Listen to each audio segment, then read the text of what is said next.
In this question, it is given that two bodies of masses m1 and m2 are initially at rest infinite distance apart. They are then allowed to move towards each other under the mutual gravitational attraction. The relative velocity of approach as a separation r between them is. So over here, we can just consider it like this. There is an object of mass m1 and there is another object of mass m2.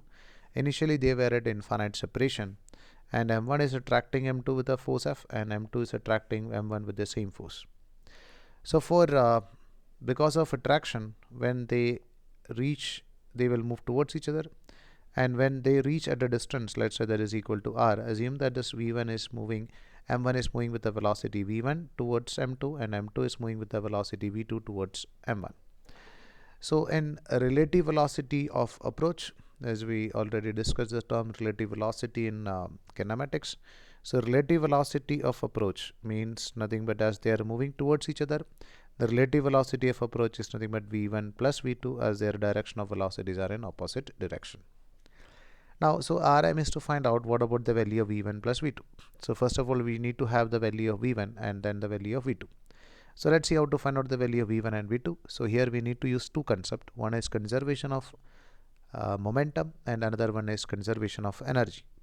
So according to conservation of momentum, before these particles were moving towards each other, the initial momentum of system was 0 and they are moving under the effect of their mutual gravitational force. So the net external force acting on the system is equal to 0. So we can conserve this momentum, or we can say that momentum initial should be equal to momentum final. So the momentum initial was equal to 0. Initially they were not moving, they were at rest, should be equal to final momentum, and if you are taking towards right as positive, so we can take it as this plus m into v1, and as the second particle m2 is moving towards left with a velocity v2, we can take it as minus v2. This should be equal to 0.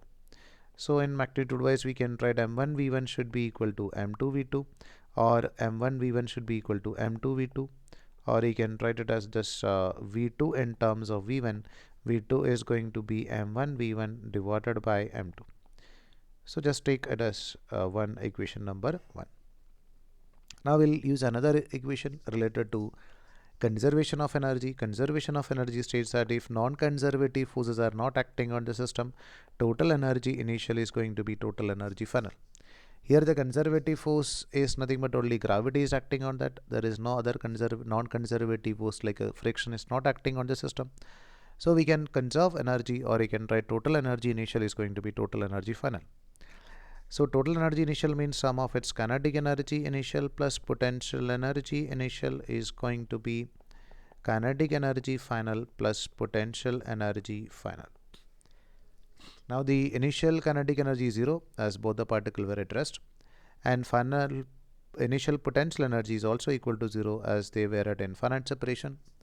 And kinetic energy final, we can take it as kinetic energy of first particle is half into m1 into v1 square plus kinetic energy of second particle is half into m2 into v2 square, and potential energy of system when they are at separation of r is m1 m2 divided by distance, we can take it as r. Now from this we can find out the value of v1 and v2 separately. Let's see how we'll calculate it. We can write g m1 m2 divided by r is equal to, we can write this as half into m1 into v1 square plus half into m2 into, now in this v2 we can just put this value over here instead of v2. So v2 is nothing but m1 v1 divided by m2. We need to square it, so we can write m1 square v1 square by m2 square. So we can observe that we'll be able to cancel this m2 over here and one m2 over here. So the equation becomes g m1 m2 divided by r is equal to half into m1 into v1 square plus half into m1 square v1 square divided by m2.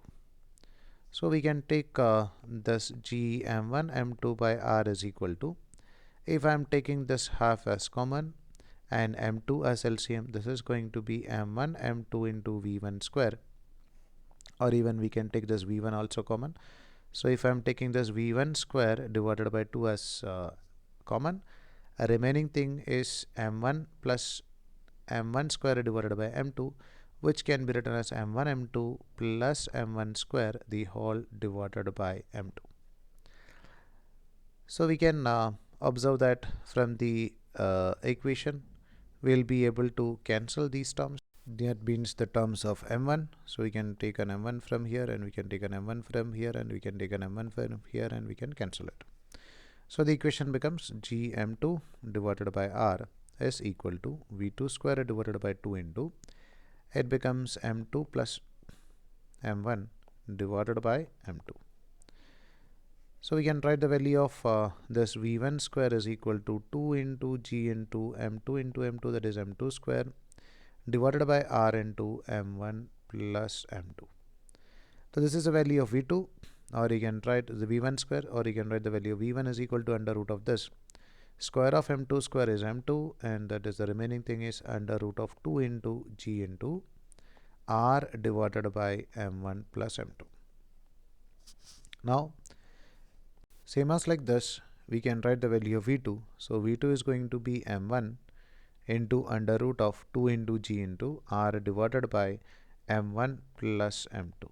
So one thing is we need to just write the value of m1 instead of m2 and m2 instead of m1 to find out the value of v2.